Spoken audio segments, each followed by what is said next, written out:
So as we have lost a lot of our gods and goddesses from this country, this agreement will play a very vital role to at least stop the further illicit trade that's going to happen in this country, and also like to shift the burden of proof towards the person who would be carrying these cultural properties from Nepal to the US border. So this is also a very good opportunity for the prosecutor to learn about the illicit trade, to strengthen what we have been saying as 1970 convention. And that is why like the basic foundation of this convention is like it would be in the further days, like it will be protecting our right to dignified life, which is guaranteed under the Article 16 of the Constitution of this country.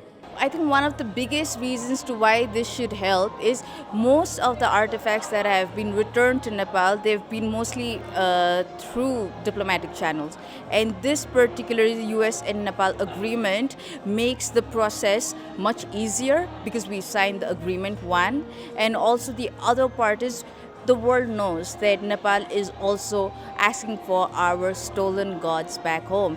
These are our living heritage, because if a god is stolen from a temple, it's not just the statue that's been stolen, it's the living heritage, it's the rituals that's been taken away from a particular community. And bringing these gods back and reinstating to the community is the utmost priority, and to revive our heritage again. The United States has always been very, very supportive of efforts to bring back stolen cultural heritage items that are found in American collections, museums and private collectors.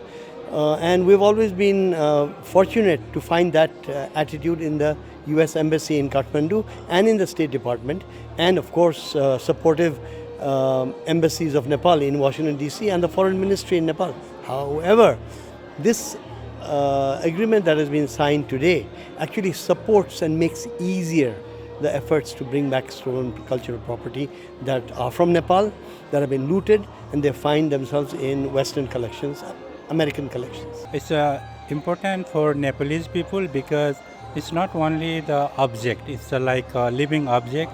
We worship them, so this makes a really big difference for the community when it goes back to the community. And there are still so many pieces outside the country, so that will also encourage the people to give back, because I believe many people, the collector, they don't know they are stolen or how it disappeared. They just have come to know in the personal collection through some whatever mediator. And there are also some of the events, like when people come to know it is stolen, it came back. And this kind of publicity or propaganda, it makes, I think, inform more people in a way.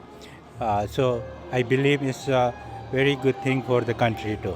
This kind of agreement between the US and Nepal is very important and very crucial for Nepal, because though actually Nepal has ratified the UNESCO 1970 Convention on Illicit Trafficking, the convention itself only will not kind of bring back all the stolen or looted objects that are in around the world in various countries. And in the past we have seen that from US most number of looted stolen objects have come back.